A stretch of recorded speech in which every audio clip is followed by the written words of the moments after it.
Hai Brave Squad, di sesi kali ini kita membahas soal motivational session. Jadi seperti yang kamu tahu, saya itu berlatar belakang sebagai seorang motivator. Jadinya saya itu semangat banget memberikan motivasi kepada murid-murid atau para peserta dari Brave Speakers. Karena aku percaya ketika mindset kita benar, motivasi kita benar, tentunya kita bisa menjadi pembicara-pembicara yang semakin maksimal di dalam menyampaikan pesan. Maka itu, di sesi kali ini, saya membagikan 5 tips atau 5 motivasi supaya kita semua bisa menjadi pribadi-pribadi yang semakin berkualitas dan siap untuk mencapai keberhasilan. Nah, yang pertama yang bisa kita perhatikan adalah kita perlu jadi orang yang mencintai proses. Ingat, tidak ada pertumbuhan di zona kenyamanan dan tidak ada kenyamanan di zona pertumbuhan. Banyak orang yang pengen berhasil di dalam hidupnya, tapi nggak banyak orang mau melakukan apa yang diperlukan untuk mencapai keberhasilan itu. Kalau misalnya mau berhasil, nggak boleh males, melainkan harus rajin. Nggak boleh mudah menyerah, melainkan harus pantang menyerah. Sama seperti berlian. Berlian, kalau misalnya pengen jadi berlian, dia itu harus diproses dalam suhu yang luar biasa, tekanan yang luar biasa, barulah anggap aja batu yang kelihatannya hitam nggak menarik bisa berubah jadi berlian yang sangat amat cantik, indah, dan juga berharga. Nah, sama halnya dengan setiap dari kita harus mencintai prosesnya. Ingat, keberhasilan nggak pernah terjadi secara kebetulan, melainkan keberhasilan terjadi karena sebuah keputusan. Keputusan untuk bertindak, keputusan untuk mencoba, keputusan untuk belajar, keputusan untuk punya yang namanya kedisiplinan dan komitmen. Sama halnya dengan kehidupan saya. Mungkin hari ini sudah lumayan berhasil lah, tapi sebenarnya saya melewati proses yang cukup panjang juga. Awal membuat segala sesuatu nggak rame seperti sekarang. Membuat segala sesuatu pas di awal kelihatannya belum ada hasil sama sekali. Tapi untungnya saya melewati proses dengan baik. Saya melakukan yang terbaik yang saya bisa di tengah proses yang mungkin awalnya kelihatan slow dan belum ada hasilnya. Nah, saya percaya begitu pun dalam hidup kamu. Kadang-kadang ketika kita berusaha mencoba belum ada kelihatan hasilnya, it's okay, nggak apa-apa. Jangan nyerah dulu, tapi terus lakukan yang terbaik. Ketika kita nggak menyerah, pasti kita akan sampai ke tanah perjanjian yang luar biasa dalam hidup kita. Yang kedua, jangan menyerah. Ya, masih nyambung dengan yang pertama ya, jangan menyerah. Ingat bahwa setiap dari kita sebagai manusia sewaktu-waktu pasti gagal. But it's okay. Karena kegagalan bukanlah akhir dari segalanya, melainkan kegagalan adalah sebuah pembelajaran menuju masa depan yang lebih baik. Nah, saya mau kasih sedikit contoh. Misalnya, yang pertama adalah J.K. Rowling. Mungkin kamu ada yang tahu ya siapa J.K. Rowling. J.K. Rowling adalah penulis dari buku Harry Potter.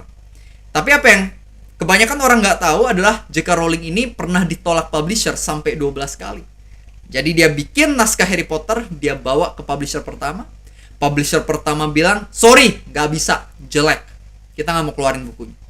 Tapi J.K. Rowling nggak nyerah, dia bawa ke publisher kedua. Publisher kedua bilang, sorry, nggak bisa, kurang bagus. Publisher ketiga, sorry, nggak bisa. Keempat, sorry, nggak bisa. 5, nggak bisa. Sampai akhirnya 12 publisher mengatakan tidak pada naskah dari J.K. Rowling. Tapi untungnya J.K. Rowling nggak menyerah. Dia datang ke publisher ke-13. Dan yang ke-13 bilang, ini bagus, ayo kita bikin. Akhirnya lahirlah buku Harry Potter.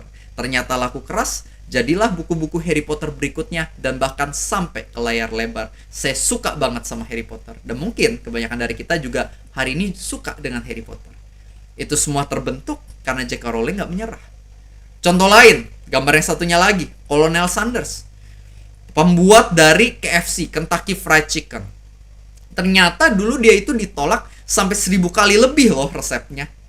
Restoran pertama bilang nggak enak, kurang. Restoran kedua kurang. Restoran ketiga kurang, dan selanjutnya. Tapi untungnya Colonel Sanders nggak menyerah. Melainkan Colonel Sanders mencoba terus dan akhirnya setelah 1000 kali gagal, ada restoran yang bilang ini enak, ayo kita buat. Singkat cerita terlahirlah KFC. Sekarang KFC terkenal banget, cabangnya di mana-mana. Di berbagai macam negara ada. Di Kelapa Gading tempat saya tinggal aja setidaknya ada 5 KFC, luar biasa. Dan itu terjadi karena Colonel Sanders tidak menyerah. Nah, sama halnya dalam hidup kamu. Jika kamu pengen jadi orang yang berhasil, maka jangan mudah menyerah ya. Yang berikutnya, yang ketiga, jangan iri hati. Ingat bahwa setiap orang itu punya kelebihan dan juga kekurangan yang berbeda-beda. Tapi masalahnya banyak di antara kita yang suka lihat media sosial. Habis itu kita ngelihat si A, si B, kok punya skill ini ya, aku nggak punya. Kok punya kekayaan atau harta yang lebih ya, sedangkan aku nggak ada.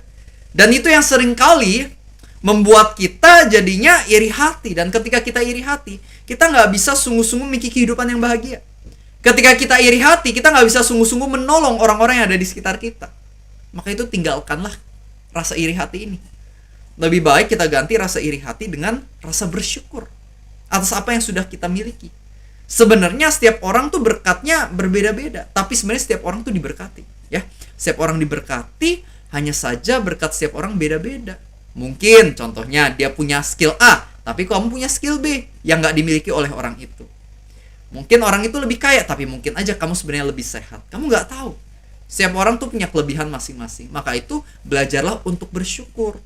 Kalau kamu terlalu fokus sama apa yang orang lain punya, kamu nggak bisa menikmati apa yang kamu punya dalam hidup kamu. Dan daripada kamu habiskan waktu kamu buat iri hati, lebih baik kamu luangkan waktu kamu untuk mengembangkan potensi diri. Karena kamu nggak bisa iri hati dan mengembangkan potensi diri dalam waktu yang bersamaan. Kalau kamu iri hati, pasti mengembangkan potensi dirinya nggak bisa maksimal. Hanya orang-orang yang bisa bersyukur, yang bisa memaksimalkan kehidupannya dengan lebih baik. Oke? Itu yang ketiga. Yang keempat, yang perlu kita perhatikan adalah jangan sombong. Jangan sombong. Coba, saya mau nanya. Kamu pernah nggak ketemu orang yang sombong, terus kamu bilang, gemes deh, sombong banget, pengen deh suatu hari nanti kayak dia. Pernah kayak gitu? Nggak pernah ya? Kalau misalnya kita ketemu orang sombong, pasti rasanya males. Nah sama, makanya kita jangan jadi orang sombong juga. Nanti orang-orang nggak ada yang mau kerja sama kita kalau misalnya kita sombong. Orang-orang tuh sukanya sama pribadi yang rendah hati. Maka itu, stay humble, milikilah humility. Ingat, your attitude determines your altitude. Ketinggianmu ditentukan oleh karaktermu. Kalau misalnya kamu hebat skillnya tapi kamu sombong, tinggal tunggu waktu, pasti kamu akan mengalami kejatuhan. Orang-orang nggak akan suka sama kamu. Tapi kalau misalnya kamu rendah hati dan skill kamu mantap, tentunya ketika kamu naik level, kamu bisa stay di level itu, bahkan naik lebih lagi. Karena keberhasilan nggak cuma ditentukan oleh kemampuan, tapi keberhasilan juga ditentukan oleh karakter kita. Salah satunya karakter rendah hati. Yang kelima, yang terakhir adalah murah hati. Ingat, being rich is not about how much you have, but how much you give. Menjadi kaya bukanlah tentang seberapa banyak yang kamu miliki, melainkan tentang seberapa banyak yang kamu beri. Orang egois itu biasa menggunakan orang untuk mendapatkan uang. Tapi orang murah hati itu menggunakan uang untuk memberkati orang. Bukan berarti kita nggak boleh kerja cari uang, bukan berarti seperti itu ya. Kita tetap butuh uang untuk makan, beli tempat tinggal segala, tetap butuh uang. Tapi orang yang murah hati, dia pasti fokusnya bukan cuman untuk mendapatkan cuan. Bukan sekedar untuk keuntungan pribadi, tapi dia juga pasti bertanya, apakah yang aku lakukan ini bisa menguntungkan orang lain juga atau enggak? Karena ada orang-orang hari ini kan egois ya. Mungkin usahanya luar biasa, dia dapat uang banyak, tapi dia malah melukai banyak pihak lain. Dia malah membuat orang-orang lain mendapatkan celaka. Nah itu kan jahat ya. Seharusnya kita nggak seperti ini. Melainkan seharusnya kita melakukan pekerjaan yang tentu kitanya mendapatkan keuntungan, tapi orang lain juga dapatkan keuntungan yang baik juga. Harusnya mutualisme, win-win solution. Nah itulah kehidupan yang seharusnya kita miliki. Kalau misalnya kita anggapannya memperkaya diri dengan cara mempermiskin orang lain atau merugikan orang lain, tinggal nunggu waktu. Pasti apa yang kita bangun itu dalam waktu yang cepat bakal binasa, bakal hancur. Tapi kalau misalnya kita punya fokus yang benar ketika kita melakukan segala sesuatu, termasuk public speaking, kita pengennya memberi, menolong, pasti orang-orang akan terberkati dan orang lain otomatis juga mau lebih memberkati hidup kita. Oke, jadi ingat, jadilah pribadi yang murah hati. Oke, ini adalah 5 hal yang bisa saya bagikan kepada kamu hari ini. Saya percaya ini bisa menolong kamu, supaya kamu bisa menjadi orang yang lebih berkualitas dan juga pembicara yang lebih berkualitas. Ingat, right living is a result of right thinking.